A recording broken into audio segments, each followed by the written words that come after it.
Hello everyone. तो आज हम लोग पढ़ने वाले हैं 10th क्लास का मोस्ट इम्पोर्टेंट गेस एम जो most important VVI objective question है फिजिक्स का एग्ज़ाम 2023 के लिए मोस्ट इम्पोर्टेंट है। तो इसका पार्ट 1 जो है सो हम पिछला वीडियो में कर चुके हैं। अगर आप लोग नहीं देखे हैं तो इसका प्लेलिस्ट बना हुआ है, आप लोग जाके देख सकते हैं। तो चलिए बिना टाइम गवाते हुए शुरू करते हैं वीडियो को। क्वेश्चन नंबर फर्स्ट है कि मेंडलीव के आवर्त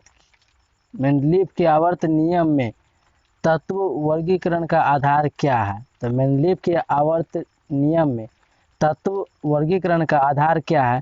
तो क्वेश्चन नंबर 27 का राइट आंसर क्या होगा? परमाणु त्रिज्या, परमाणु घनत्व, परमाणु संख्या या परमाणु द्रव्यमान। यानी कि मेंडलीव के आवर्त नियम में तत्वों का जो बंटवारा किया गया था वो किसके आधार पर है? परमाणु त्रिज्या के आधार पर, या परमाणु घनत्व के आधार पर, या परमाणु संख्या के आधार पर, या परमाणु द्रव्यमान के आधार पर। तो इसका राइट आंसर क्या होगा? तो इसका राइट आंसर जो होगा परमाणु जो है सो द्रव्यमान के आधार पर इसका बंटवारा किया गया। परमाणु द्रव्यमान, option number D is the correct answer हो जाएगा। मेंडलीव के आवर्त नियम में तत्वों का जो बंटवारा हुआ था यानी कि वर्गीकरण जो हुआ था वो परमाणु द्रव्यमान के आधार पर हुआ था। नेक्स्ट क्वेश्चन है कि अमोनिया के अणु में नाइट्रोजन एवं हाइड्रोजन के परमाणुओं की संख्या का अनुपात क्या है? अमोनिया के अणु में नाइट्रोजन एवं हाइड्रोजन के परमाणुओं की संख्या का अनुपात क्या है? तो इसका राइट आंसर क्या होगा? 3:1, 2:1, या 1:2, या 1:3। तो इसका राइट आंसर क्या होगा? ऑप्शन नंबर क्वेश्चन नंबर 28 का। तो इसका राइट आंसर जो होगा वो option number D is the correct answer होगा, 1:3 होगा। 1:3 है अमोनिया के अणु में नाइट्रोजन एवं हाइड्रोजन के परमाणु की संख्या का अनुपात। चलिए नेक्स्ट क्वेश्चन करते हैं।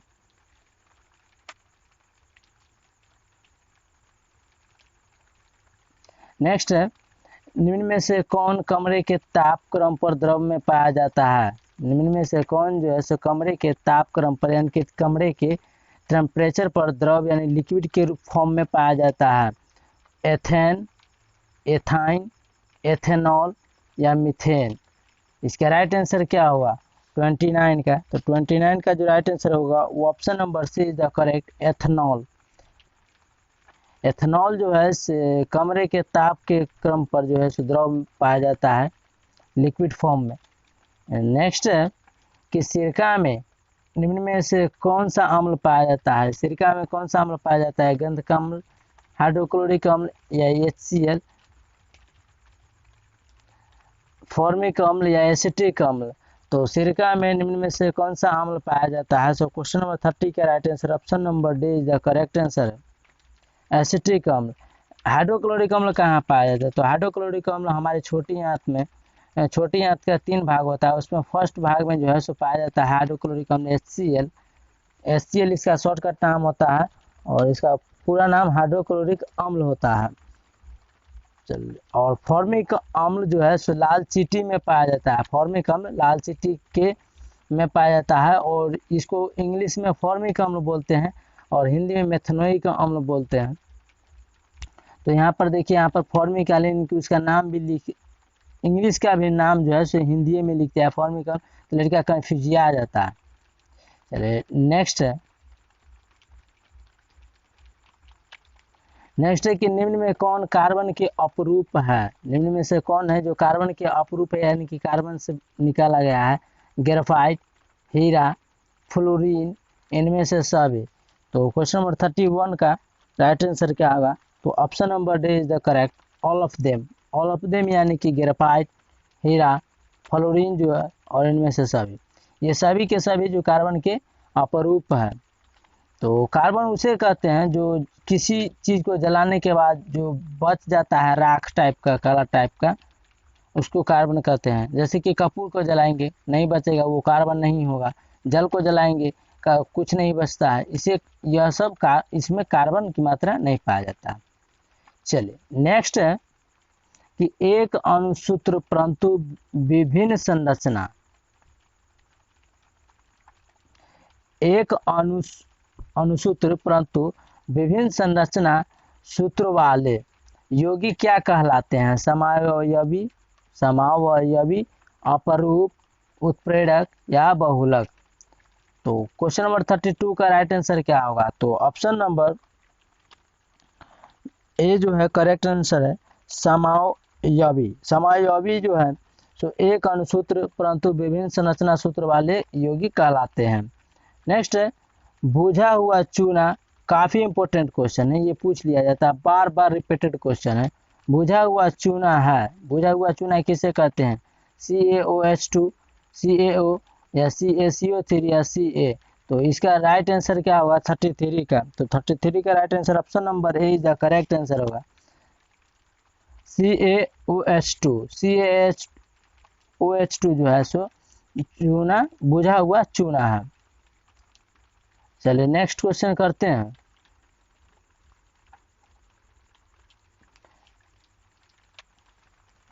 क्वेश्चन नंबर 34, निम्न में से कौन भस्म नहीं है? इनमें से कौन सा है जो भस्म नहीं है? CaO, NaCl, NaOH, Na2CO3, जस्ता का अयस्क, सॉरी NaOH और Na2। Option number question number 34 का राइट आंसर क्या होगा? तो क्वेश्चन नंबर 34 का जो राइट आंसर होगा वो option number B is the correct answer होगा, यानी कि NaCl यानी कि सोडियम क्लोराइड। NaCl यानी कि Na होता है सोडियम और Cl होता है chloride, chlorine. Na sodium chloride और सोडियम का संकेत जो होता है Na होता है और क्लोरीन का संकेत Cl होता है। तो सोडियम क्लोराइड हो गया, भस्म नहीं है, नहीं तो बाकी के ऑप्शन में है जो सभी के सही भस्म है। नेक्स्ट है जस्ता का अयस्क क्या होता है? जस्ता का संकेत Zn होता है, जस्ता का संकेत Zn होता है। परमाणु संख्या कितना होता है आप लोग कमेंट सेक्शन में बताइएगा अगर वीडियो को ध्यानपूर्वक देखते हैं तो। और इस चैनल पर नए हैं तो चैनल को सब्सक्राइब करके नोटिफिकेशन कॉल कर लीजिए, क्योंकि एग्जाम का टेंशन हम मुझ पे छोड़ दीजिए और आपका टेंशन सिर्फ इतना है जो वीडियो को ज़्यादा से ज़्यादा शेयर और लाइक कीजिए। और इस चैनल पर नए हैं तो चैनल को सब्सक्राइब करके नोटिफिकेशन कॉल कर लीजिए और अन्य सारे दोस्तों को जोड़िए, क्योंकि आपके एग्जाम से संबंधित मोस्ट इम्पोर्टेंट कंटेंट जो है सो आपको फ्री में प्रोवाइड कराया जाएगा वीडियो के माध्यम से इस चैनल पर। और नोट्स से संबंधित तो नोट्स हमारा इस वीडियो के डिस्क्रिप्शन में मेरा टेलीग्राम का, फेसबुक का और इंस्टाग्राम का लिंक दिया गया है। तो आपको समस्या एग्जाम से संबंधित जो भी समस्या हो तो आप हमारे इंस्टाग्राम पर फॉलो कर लीजिए, वहाँ पूछ सकते हैं। नोट्स के लिए मेरा टेलीग्राम चैनल ज्वाइन कर सकते हैं, वहाँ से आप फ्री में पा सकते हैं। अन्य चैनल जो है सो रुपए के माध्यम से यानी कि नोट्स को बेचता है, तो हम ऐसे दोनों फ्री में प्रोवाइड कराएंगे। वीडियो भी तो आपको मिल ही जाएगा फ्री में, और नोट्स जो है सो हम टेलीग्राम पर उपलब्ध करा देते हैं। और क्यूज भी, वीडियो देखिए और क्यूज के लिए, क्योंकि आपका दिमाग में हमेशा क्वेश्चन घूमता रहे, यानी कि रिवीजन इज द बेस्ट होता है। वीडियो देखिए, क्यूज अटेम्प्ट कीजिए अपना टेलीग्राम चैनल पर, तो ज्वाइन कर लीजिए बस। और एग्जाम का टेंशन मुझ पर छोड़ दीजिए, क्या कराना है क्या नहीं कराना है। चलिए तो जस्ता का अयस्क क्या होता है? Cinnabar, zinc blende, bauxite, sodium chloride. तो क्वेश्चन नंबर 35 का जो राइट आंसर होगा option number B is the correct answer होगा, जिंक ब्लेड। जिंक ब्लेड जस्ता का अयस्क है।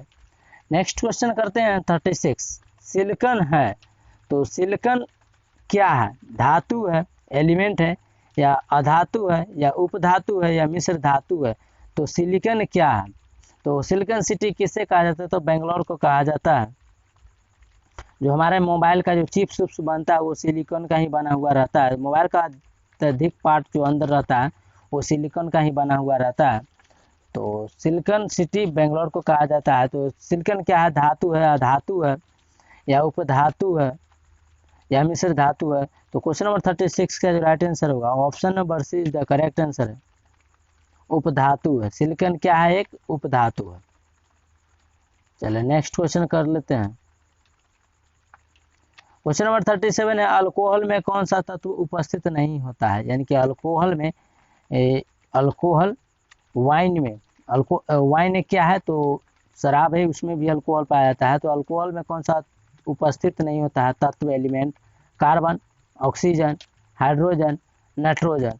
तो उसमें से कौन सा जो है सो तत्व उपस्थित नहीं होता है, प्रेजेंट नहीं होता है।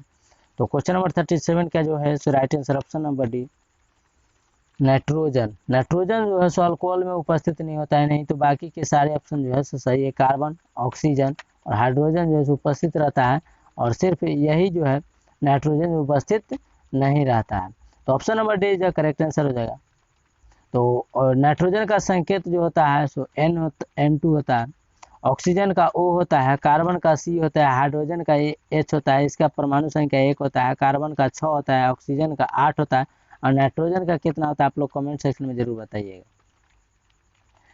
नेक्स्ट है कि मेथनोइक अम्ल का सामान्य नाम क्या है। तो मेथनोइक अम्ल का सामान्य नाम क्या है? फॉर्मिक अम्ल, एसिटिक अम्ल, टार्ट्रिक अम्ल, लैक्टिक अम्ल। तो मेथनोइक अम्ल का सामान्य नाम क्या है? आम बोलचाल की भाषा में इसका सामान्य नाम क्या है? क्वेश्चन नंबर 38 का जो है right answer option number A is the correct answer, formic अम्ल। फॉर्मिक अम्ल है जो मेथनोइक अम्ल का सामान्य नाम है। तो काफ़ी सारे स्टूडेंट कंफ्यूजिंग रहता है कि लाल चींटी में जो है सो फॉर्मिक अम्ल पाया जाता है, और कहीं कहीं जो है सो मेथनोइक अम्ल भी दे दिया जाता है। तो देखिए फॉर्मिक अम्ल है सो यह एक इंग्लिश वर्ड है। क्या है? फॉर्मिक अम्ल एक इंग्लिश वर्ड है, FORMIC। फॉर्मिक अम्ल एक इंग्लिश वर्ड है, और उसी का फॉर्मिक लिखाएगा इंग्लिश में, लेकिन देखिए यहाँ पर क्या किया है कि उसका जो है सो हिंदी में लिख दिया है फॉर्मिक अम्ल का। ठीक है, हिंदी लिख दिया है फॉर्मिक अम्ल, और उसका सामान्य नाम जो है सो मेथनोइक है। मेथनोइक अम्ल और फॉर्मिक अम्ल दोनों दे दे तो आप लोग घबराइएगा नहीं, यह लाल चींटी में पाया जाता है। टार्ट्रिक अम्ल कहाँ पाया जाता है? तो टार्ट्रिक अम्ल पाया जाता है टमाटर में। लैक्टिक अम्ल कहाँ पाया जाता है? तो दूध में। एसिटिक अम्ल कहाँ पाया जाता है? तो सिरका में पाया जाता है। तो आप लोग ध्यान रखेंगे और वीडियो को ध्यानपूर्वक देखिएगा। चलिए नेक्स्ट है कि स्वपोषी पोषण के लिए आवश्यक है। तो स्वपोषी पोषण यानी कि खुद के पोषण के लिए, यानी कि दूसरों पर निर्भर नहीं रहता अपना भोजन के लिए, तो उसमें क्या आवश्यक है? क्लोरोफिल आवश्यक है, या कार्बन डाइऑक्साइड तथा जल यानी कि H2, सूर्य का प्रकाश, या इनमें से सभी। तो इसका राइट आंसर 39 का क्या होगा? तो option number D is the correct answer है। स्वपोषी पोषण के लिए जो है सो इनमें से सभी ऑप्शन सही है, क्लोरोफिल होना जरूरी है। तो स्वपोषी का पहले नंबर तो उदाहरण समझ लिए क्या होगा? तो पेड़ पौधा होगा। पेड़ पौधा दूसरों पर निर्भर नहीं रहता है क्योंकि उनको क्लोरोफिल चाहिए। तो फिर वास्तविकता है जो भी पेड़ पौधा जीवित है उनको क्लोरोफिल, तो पेड़ पौधा के जिस भाग में हरा हो, जो भी भाग हरा हो उसमें क्या पाया जाता है? क्लोरोफिल। और क्लोरोफिल में क्या पाया जाता है? मैग्नीशियम। मैग्नीशियम का संकेत क्या होता है? Mg। और परमाणु संख्या 12 होता है। सोडियम का Na होता है, परमाणु संख्या 11 होता है। कार्बन डाइऑक्साइड तथा जल पाया ही जाता है। तो आप क्या चाहिए? क्लोरोफिल। पेड़ पौधा जीवित है तो हरा ही होगा, तो क्लोरोफिल पाया ही जाएगा। कार्बन डाइऑक्साइड तथा जल वायुमंडल से उसको मिल ही जाएगा। सूर्य से सूर्य का प्रकाश मिल ही जाएगा। तो अब क्या चाहिए? इनमें से कोई नहीं, तो इनमें से सभी ऑप्शन जो सही है। तो क्वेश्चन नंबर 39 का जो है right answer option number D is the correct answer होगा। नेक्स्ट करते हैं। नेक्स्ट है मैग्नीशियम पाया जाता है। मैग्नीशियम पाया जाता है किस में? तो क्वेश्चन को आप लोग ध्यानपूर्वक कीजिए, क्योंकि हम कभी कभी जो है चार ऑप्शन डिस्कशन कर देता है, उसी में से आंसर निकल के चलाता है। तो ऐसा नहीं समझिए 40-41 यानी कि 20-25 क्वेश्चन करा रहे हैं, इसमें से जो 80-90 क्वेश्चन चला जाता है, ऑप्शन हम चारों डिस्कशन करते हैं। तो मैग्नीशियम कहाँ पाया जाता है? तो क्लोरोफिल में। हम पिछला क्वेश्चन में जो 39 में डिस्कशन किए हैं, क्लोरोफिल में क्या पाया जाता है? मैग्नीशियम पाया जाता है। तो option number A is the correct answer होगा 40 का, क्लोरोफिल में है जो मैग्नीशियम पाया जाता है। चलिए नेक्स्ट है विद्युत चुंबक बनाने के लिए किस पदार्थ के छड़ का उपयोग किया जाता है? तो विद्युत चुंबक बनाने के लिए, यानी कि विद्युत चुंबक बनाने के लिए जो रेडियो में देखते होंगे उसका किसका उपयोग किया जाता है? इस्पात का, पीतल का, नरम लोहा का, या इनमें कोई नहीं। तो क्वेश्चन नंबर 41 का है जो right answer option number D C is the correct answer है। नर्म लोहा का जो है तो विद्युत चुंबक बनाने के लिए, विद्युत चुंबक के छड़ को बनाने के लिए उपयोग किया जाता है।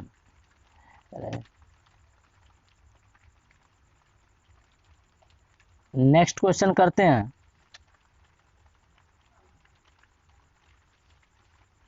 नेक्स्ट है जब किसी चालक तार से विद्युत धारा प्रवाहित होती है, जब किसी चालक तार से विद्युत धारा प्रवाहित होती है तो गतिशील कण क्या है? परमाणु है, आयन है, प्रोटॉन है, इलेक्ट्रॉन है। जब किसी चालक तार से, चालक तार मतलब जिसमें करंट फॉलो हो उसी को चालक तार बोलेंगे, धारा बोलेंगे, तार बोलेंगे। तो चालक तार से यानी कि कंडक्टर वायर से विद्युत धारा प्रवाहित होती है तो गतिशील कण क्या होगा, परमाणु होगा, आयन होगा, प्रोटॉन होगा, ये इलेक्ट्रॉन होगा। तो क्वेश्चन नंबर 42 का राइट आंसर क्या होगा, तो option number D is the correct answer, electron न जाएगा यानी कि विद्युत। तो option number D is the correct होगा। नेक्स्ट है कि ओम का नियम है, ओम का नियम क्या है इनमें से, तो V बराबर आई आर, V बराबर आर स्क्वायर बटा आई, और V बराबर आई आर स्क्वायर, और D बराबर, D में दिया गया है V बराबर आई प्लस आर। तो option number A is the correct answer होगा 43 का। तो V बराबर आई आर होता है ओम का नियम का फॉर्मूला। चलिए नेक्स्ट है, विभवांतर का एसआई मात्रक क्या है, तो विभवांतर का एसआई मात्रक क्या है, जूल है, वाट है, एम्पियर है, वोल्ट है। इसका राइट आंसर क्या होगा, विभवांतर का एसआई मात्रक क्या होता है, तो 44 का जो right answer option number D volt. Volt जो है सो विभवांतर का एसआई मात्रक है। चलिए नेक्स्ट है एमीटर। तो एमीटर का प्रतिरोध क्या होता है, एमीटर का प्रतिरोध क्या होता है, छोटा होता है, बड़ा होता है, बहुत छोटा होता है, या इनमें से कोई नहीं होता है। तो क्वेश्चन नंबर 45 का राइट आंसर क्या होगा, option number C is the correct, यानी कि बहुत छोटा होता है। एमीटर का प्रतिरोध जो है सो बहुत छोटा होता है, option number C is the correct होगा। नेक्स्ट है क्वेश्चन है कि विद्युत बल्ब का फिलामेंट निम्न में से किस धातु का बना होता है, विद्युत बल्ब, यानी कि देखिए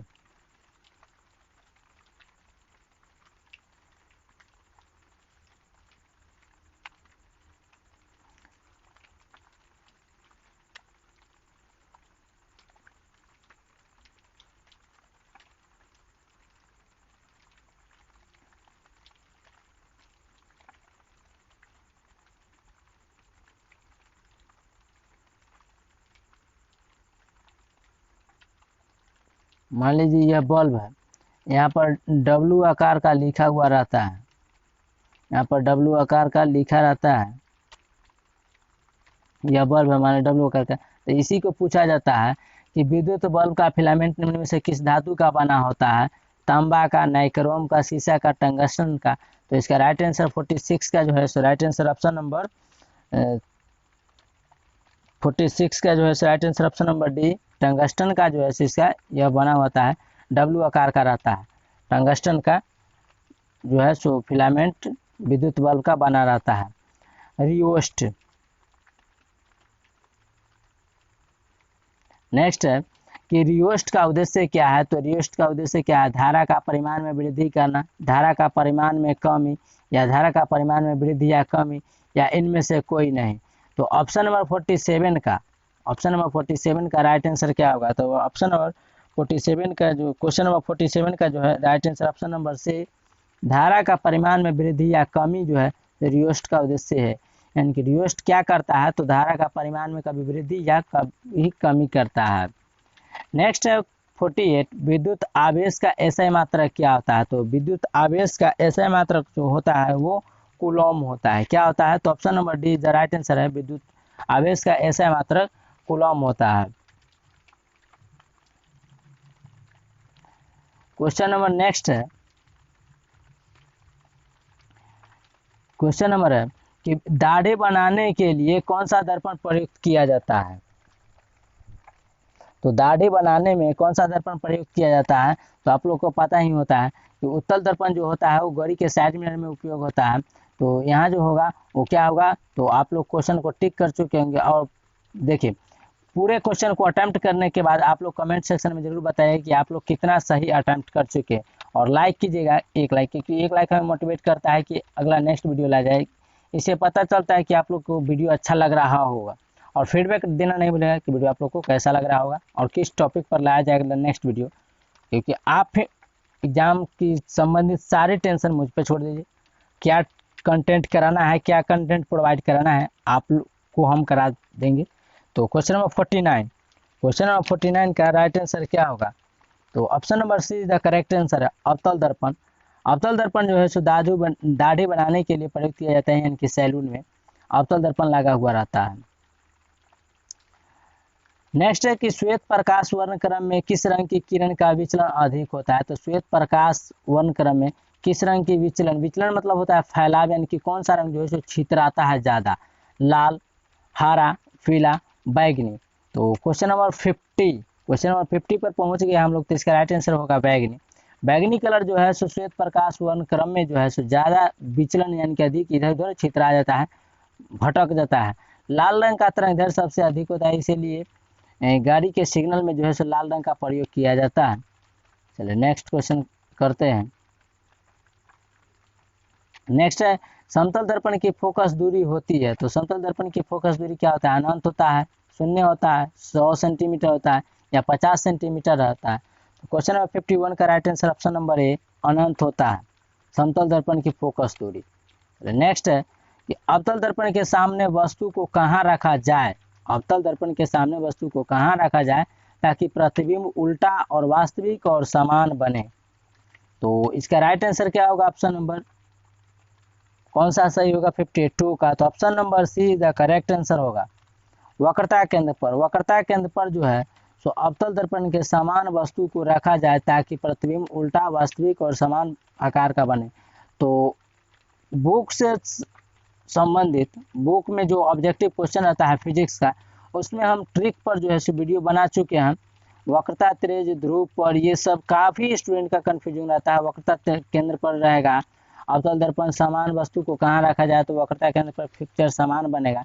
ये सब से संबंधित हम बुक में जो ऑब्जेक्टिव क्वेश्चन रहता है उस वाला वीडियो में जो है हम ट्रिक पर वीडियो बना चुके हैं। तो आप लोग उस चैनल पर उस वीडियो को नहीं देखे थे, प्ले लिस्ट चेक करके आप देख सकते हैं। फिजिक्स, केमिस्ट्री, बायो का जो हम कर चुके हैं, तो आप लोग वो वीडियो को जाकर देख लीजिए। और ट्रिक्स के लिए अगर आसान ट्रिक्स चाहते हैं कभी कभी, तो वो हमारा DKGS research tricks YouTube channel है, उसको भी ज्वाइन सब्सक्राइब कर लीजिए। तो question number see the right answer होगा 52 का। नेक्स्ट क्वेश्चन करते हैं कि तारे टिमटिमाते हैं क्यों। तारे जो है सो टिमटिमाने का कारण क्या है। तो वायुमंडल परावर्तन, कुल परावर्तन, वायुमंडल अपवर्तन या कुल अपवर्तन।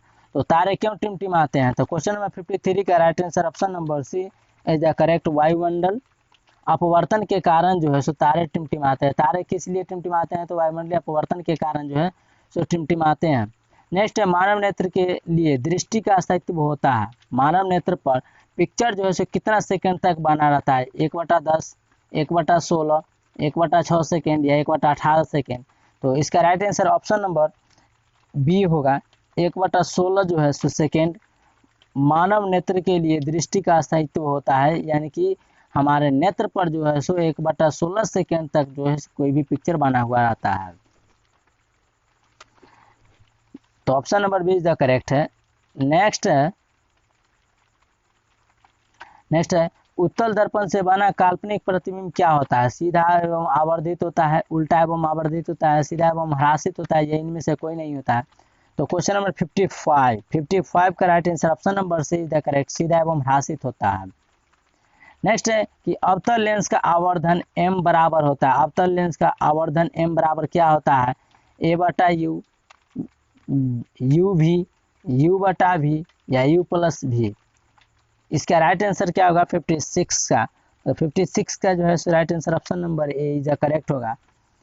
v/u जो है सो अवतल लेंस का आवर्धन m बराबर होता है। आवर्धन को m से डोनेट करते हैं, सूचित करते हैं।